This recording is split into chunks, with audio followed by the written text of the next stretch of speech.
Tujuan hidup di dunia ini harusnya seperti apa Pak Ustaz? Untuk apa kita di dunia ini Pak Ustaz? Biasanya pertanyaan orang macam ini dia udah di tepi jembatan.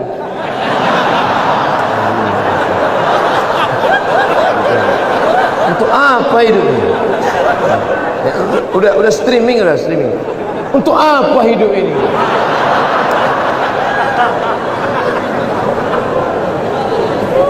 Satu, alladzi khalaqal mauta wal hayata. Allah menciptakan hidup dan mati. Untuk apa? Liyabluwakum ayyukum ahsanu amala. Supaya Allah melihat siapa yang paling baik amala. Makanya kalau mau jadi pejabat, jadilah pejabat yang amalnya baik. Jadi polisi, jadilah polisi yang amalnya baik. Jadi tentara, jadilah tentara yang amalnya baik. Jadi ustadz, jadilah ustadz yang amalnya baik. Karena kita hidup ini dituntut siapa yang paling baik amala. Amal bukan sholat, amal bukan baca yasin, amal bukan puasa sunat. Itu ibadah. Hebat Pak Bupati kami Pak Ustaz. Kenapa? Pak Bupati kami rajin sholat duha. Itu bukan amal. Itu siapapun bisa. Sholat duha tak perlu jadi bupati. Betul? Yang dimaksud amal adalah dengan jabatan kekuasaan yang ada di tangan kita bisa kita berbuat. Kalau jadi anggota dewan, buatnya perda syariah. Anak SD tidak boleh masuk SMP kecuali punya ijazah MDA. Setuju? Itu Bang. Dengan kekuasaan. Jangan nanti udah pensiun baru datang. Ustaz Somad, apa yang bisa kita buat untuk bangsa ini? Tangan pun dah menggeletar. Itu apa? Ustaz Somad, kami sebagai aparatur negara, PNS, apa yang bisa kami buat amal kami? Mana PNS? PNS kemana nih? Kenapa banyak orang ngantri? Mohon maaf Ustaz Somad, PNS-nya sedang sholat duha di musola. Bodoh. Amal PNS bukan sholat duha. Sholat duha sebelum berangkat tadi. Amalnya sebagai PNS adalah bagaimana melayani masyarakat, dipermudah urusan orang. Urusan KTP Anda masukkan pagi, selesai sore, dikirim melalui pos. Bisa apa tak bisa? Bisa. Mudahkan urusan orang di dunia, dimudahkan pula urusan di akhirat nanti. Amin. Ustaz, apa yang bisa kami lakukan untuk ustaz-ustaz? Kumpulkan ustaz-ustaz, kumpulkan imam-imam, kumpulkan khotib-khotib, kumpulkan guru-guru mengaji, beri mereka pelatihan, permudah urusan SIM kendaraan bermotor mereka. Setuju? Oh, banyak yang setuju. Kenapa Ustaz tiba-tiba ingat itu? Ingat dulu saya susah ngurus SIM dulu waktu sebelum terkenal. Masya Allah, tabarakallah. Artinya apa? Ketika Allah titipkan jabatan di tanganmu, pakailah. Ayyukum ahsanu amala. Ustaz, kami ini masih mahasiswa, masih sekolah, lalu amal kami apa? Kau senangkan saja hati orang tuamu, pulang ke rumah, ayah, emak, ini transkrip nilai mak, nih, berapa IP kau nak? 2,0. Hah? Kenapa 2,0? Ayah sabar ya, ini takdir dari Allah. Anak hantu. Dikasih duit bukannya menyelesaikan masalah, menambah masalah. Yang masih kuliah, yang masih sekolah, kalau belum bisa kalian senangkan emak ayah kalian, jangan kalian susahkan mereka. Jangan asal balik susah. Belum lagi dia balik, baru menengok nama dia di HP aja. Ini susah. Yang pertama amala. Yang kedua baru wa ma khalaqtul jinna wal insa illa liya'budun, ibadah. Itulah dia sholat, baca Quran, tahajud, puasa sunat, itu ibadah. Jadi kita ini gunanya di dunia ini cuma dua saja, amal dengan ibadah. Masuk kantor jam 8 pagi, pulang jam 4 sore. disiplin, tidak bolos ke mall. Itu namanya amal. Bapak polisi merazia orang melanggar peraturan, saking kan dia mau menegakkan, sampai dipeluknya kaca mobil Kijang Innova. Itu amal apa ibadah? Amal.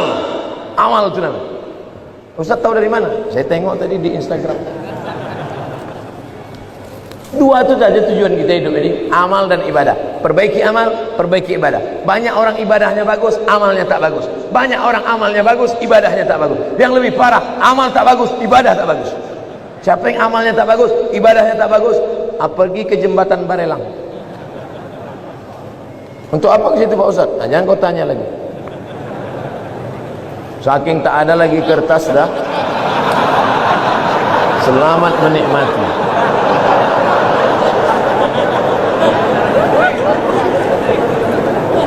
Apakah azab hanya ada untuk orang yang sudah meninggal saja? Allahumma inni a'udzubika min azabi jahannam wa min azabil qabri wa min fitnatil mahya wal mamat wa min syarri fitnatil masihid dajjal. Hadis riwayat Muslim. Baca sebelum salam. 4. Allahumma inni a'udzubika min azabi jahannam wa min azabil qabri wa min fitnatil mahya wal mamat wa min syarri fitnatil masihid dajjal. Tangannya tetap satu, jangan 4. Hadis sahih. Menunjukkan dalam doa ini bahwa azab itu ada azab di dunia, ada azab di akhirat. Fitnatil mahya, azab hidup, ada azab hidup, ada azab akhirat. 2. Apa perbezaan cobaan dan azab? Salat rajin, puasa rajin, tak pernah mencuri, tak pernah maksiat, tiba-tiba sakit, itu ujian, karena Allah ingin mengangkat derajatnya. Minum khamar, mabuk, tiba-tiba sakit, azab dari Allah. Tapi azabnya itu pun juga Allah ingin menghapuskan silap salahnya. Makanya kalau ada orang sakit, ada 3 kemungkinan. Pertama, azab karena balasan atas dosa-dosanya, tapi di balik azab itu juga ada rahmat supaya dosanya hilang. 2, Allah ingin mengangkat derajatnya karena dia sabar menerima ujian. 3, Allah sudah menempatkan dia di surga tertinggi tapi amalnya kurang. Maka kata Allah kepada malaikat, malaikat kasih dia ujian supaya kalau dia cukup maka dia ditempatkan. Mudah-mudahan kita semuanya sudah ditempatkan di surga Jannatul Firdaus.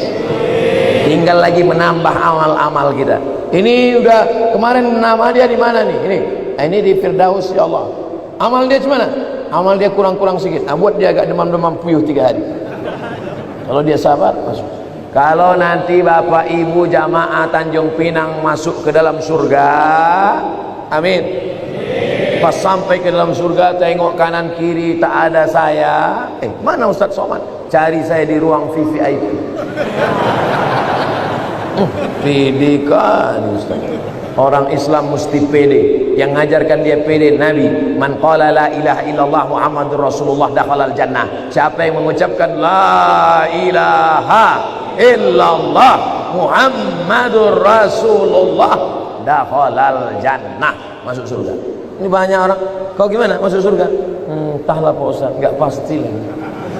Apa tak pasti? Kau masuk surga, pasti masuk surga. Cuman masalahnya masuknya kapan? Nah itulah. Nah, ada yang antriannya panjang, pakai transit delay pula lagi. Nauzubillah.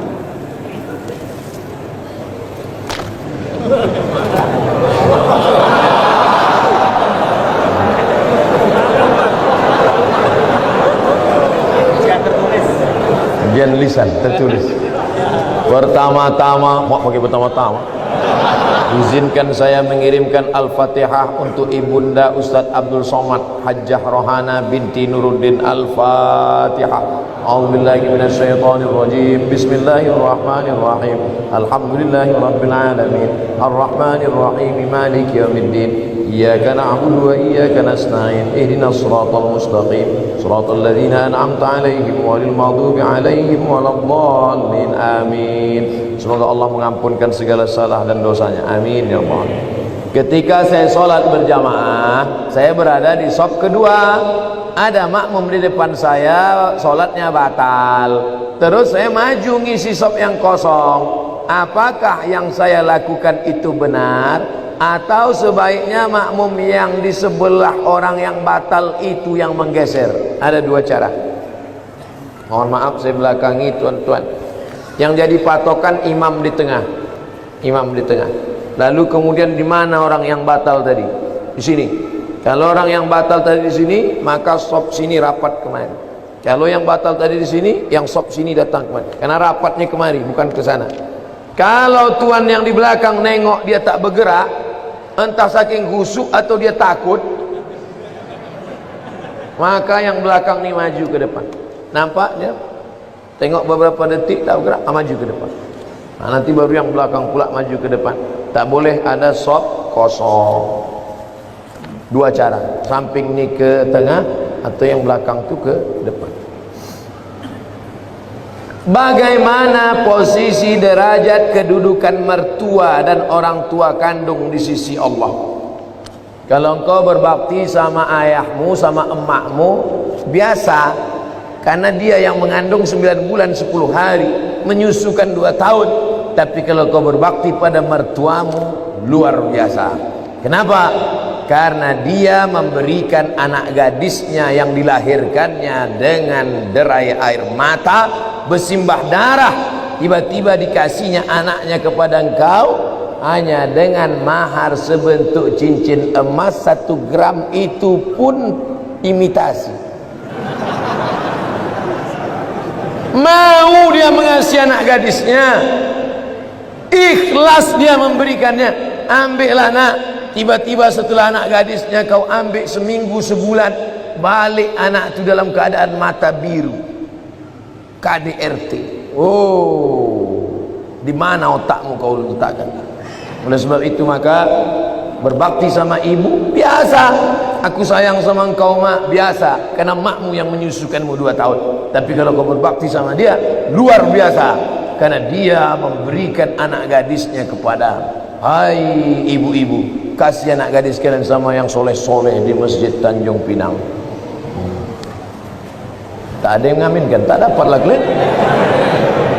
Yang mengaminkan yang udah nikah pula, dapat 2. Tolong diberitahu amalan sunat sebelum tidur malam Pak Ustadz. Wudhu. Sebelum tidur malam berwudhu. Paling bagus lagi sholat witir. Tapi katanya witir tengah malam. Ada 2 sahabat Nabi yang witirnya sebelum tidur. Pertama Abu Hurairah, yang kedua Abu Bakar Siddiq. Ya Aba Bakrin mata tutiru, hai Abu Bakar, kamu witirnya kapan? Ba'dal atama, habis isya salat witir. Maka siapa yang witirnya sebelum tidur, nanti malam tahajud saja tak usah tidur lagi. Tak usah tidur lagi, tak usah witir lagi. Maka dia dalam keadaan tidurnya suci, baca kul huwallah, kul ambil falak, kul rabbin nas, ayat kursi, al-fatihah, subhanallah 33, alhamdulillah 33, Allahu akbar 33, miring ke kanan, hadap ke kiblat, bismika Allahumma ahya wa amut. Sunnah. Orang sekarang tidur megang remote. Pertama dia nonton TV, lama-lama TV itu nontonnya. Cemana mau dapat rahmat barakah? Mati su'ul khotimah. Yang ditonton film hantu. Saya tahu Ustadz tidak merokok, tapi tolong beri saya motivasi untuk stop merokok. Udah capek udah saya cerita rokoknya.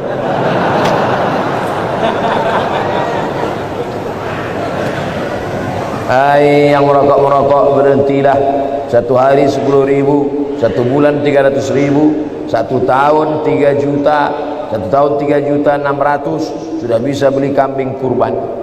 Bisa apa tak bisa? Bisa. 2 ekor kambing bisa kurban. Coba mulai besok. Kalau mulut tu agak-agak masam, cari permen. Tak tahan juga, rokok. Agak 1 isap. Perlahan-perlahan. Perlahan-perlahan. Tanya orang yang sudah berhenti itu, gimana cara dia bisa berhenti. Di luar negeri orang berhenti karena pajak rokok ditinggikan setinggi-tingginya.